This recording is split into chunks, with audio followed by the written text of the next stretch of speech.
நேயர்களுக்கு வணக்கம். வாஸ்து பார்த்தீங்கன்னா, வாஸ்து வேற, மனையடி சாஸ்திரம் வேற. மனையடியில் வரக்கூடிய குழி பொருத்தம், கர்ப்பம் இதெல்லாம் மிகப்பெரிய கால்குலேஷனுங்க. அது ஈஸியாக பண்ணலாம். நிறைய மேஸ்திரி சாதாரணமாக கணக்கு போட்டு பண்ணிவிடுவாங்க. பட் அது கொஞ்சம் பெரிய இடம் வேணும். இந்த வாஸ்துங்கிறது பொசிஷன்.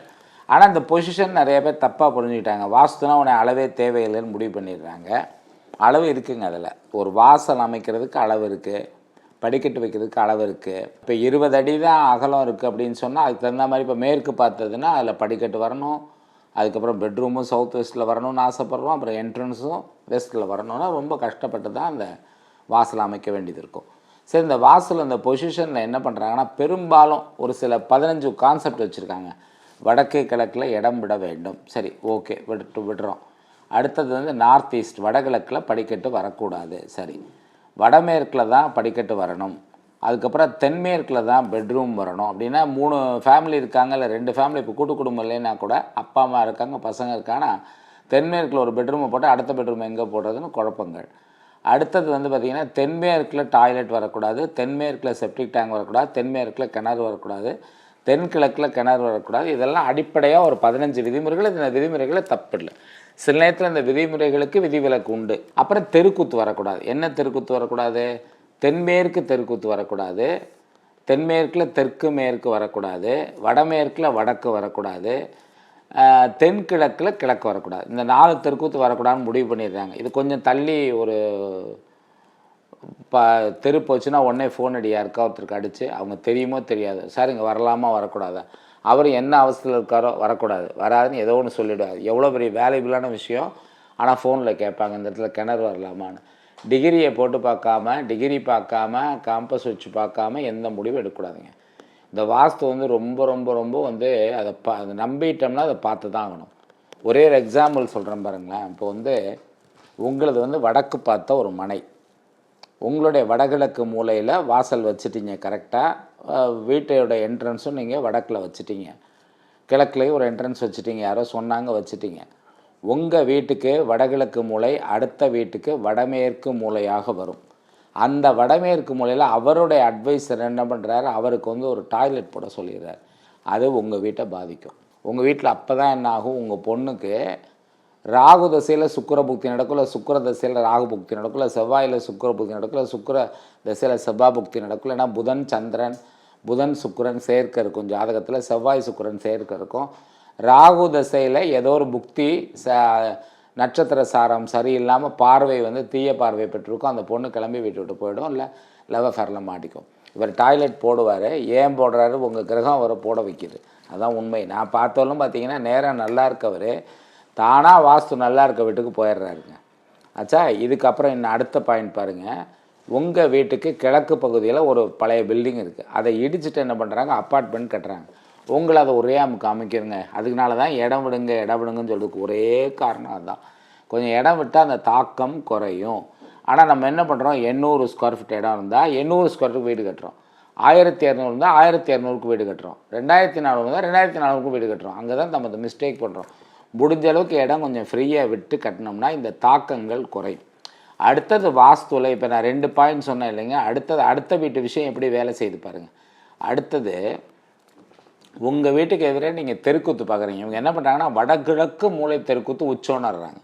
ஆனால் கிழக்கு தெருக்கூத்து வேலைக்காரங்க அப்புறம் உங்களுக்கு வேண்டிய வருமானங்களில் ஏதாவது ஒரு தடங்கள் பண்ணி கொடுத்துக்கிட்டே இருக்குங்க.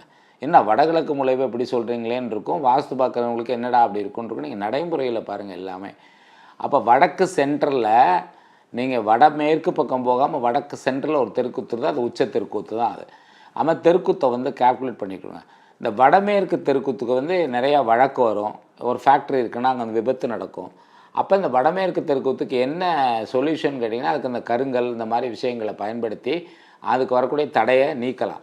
ஆனால் தென்மேற்கு தெருக்கூத்தில் வரக்கூடிய தெருக்கூத்துக்கும் தென்கிழக்கில் வரக்கூடிய தெருக்கூத்துக்கும் கிழக்கு தெருக்கூத்துக்கும் பெரிய பரிகாரங்களோ வழிமுறைகளோ தடயங்களோ கிடையாது. அது மாற்றி தான் ஆகணும். இந்த மாதிரி நிறைய நுணுக்கங்கள் வாஸ்துவில் இருக்காங்க. இதெல்லாம் விடக்கூட பூமி சுத்தம், சல்லியம்னு சொல்லுவாங்க. அதாவது குதிரையோட எலும்பு, குதிரை எலும்பு எங்கே சார் கேட்கலாம். அது காலத்தில் நிறைய குதிரைகள்லாம் வந்தது. கழுதையோட எலும்பு, மாட்டோட எலும்பு, கோழியோட எலும்பு, பழைய துணிகள், ஒரு இடத்துல இந்த கழிவுப் பொருட்கள் நிறையா சேருதுவங்க, சாக்கடை இந்த மாதிரி, அந்த இடத்துல வீடு கட்டினா கூட அந்த பூமி சுத்தம் பண்ணாமல் பண்ணிங்கன்னா இன்றைக்கி என்ன தான் வாஸ்துப்படி கட்டினாலுமே அந்த வீடு மிகப்பெரிய பிரச்சனைகளை வந்து கொடுக்கறதுக்கான வாய்ப்பு இருக்குது. நீங்கள் வாஸ்து முறைப்படி அளந்து கட்டியிருப்பீங்க, ஆனால் ஏகப்பட்ட வந்து பிரச்சனைகள் இருக்கும். அப்போ பூமி சுத்தம் மிக மிக அவசியங்கிறது ரொம்ப முக்கியம். நம்ம வீட்டை மட்டும் சார் இன்னொருத்தர் சொல்லுவார், சார் அது அடுத்த வீட்டு என் தம்பி பேரில் இருக்குது சார் டாக்குமெண்ட்டுக்கும் வாஸ்துக்கும் சம்மந்தமே கிடையாது. நீங்கள் அரசாங்கத்துக்கு சொல்லக்கூடிய விஷயம், சார் இந்த டாக்குமெண்ட்டு இந்த இடம் இத்தனை ஸ்கொயர் ஃபீட் என்னதுன்னு அரசாங்கத்துக்கு சொல்கிறீங்களே தவிர பூமிக்கு அந்த இடத்துல எதுவும் பிரிவினை கிடையாது. அதுக்கு தான் என்ன செய்கிறது, நாங்கள் என்ன சொல்லுவோம்னா, இந்த மாதிரி பிரச்சனைகள் வர்றதுக்காக சுற்றி காப்பர் கம்பி போடுங்க, காப்பர் கம்பி முடிஞ்சால் பாதரச மணியுமே போடுங்க, செலவு பண்ண முடியும்னா. ஏன்னா ஒரு 50 லட்ச ரூபா செலவழிச்சு வீடு கட்டும்போது பாதரச மணி ஒன்றும் பெரிய விஷயம் இல்லை.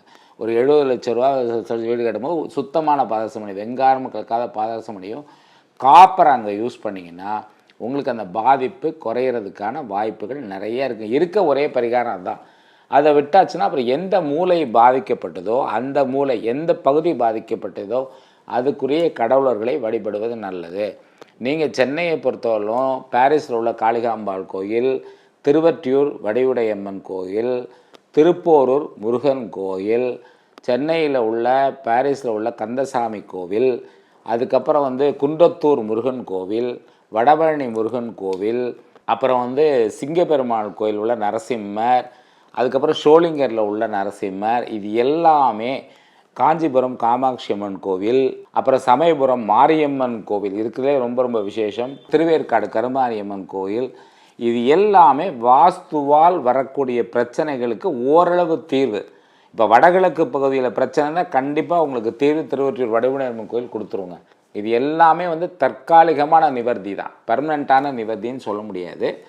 நீங்கள் அதுக்கப்புறம் அதுக்கான மாற்று ஏற்பாடுகள் நீங்கள் கண்டிப்பாக பண்ணி ஆகணும். ஆலய வழிபாடு அதுக்கு தான், வரக்கூடிய தடங்களை நீங்கள் தான்.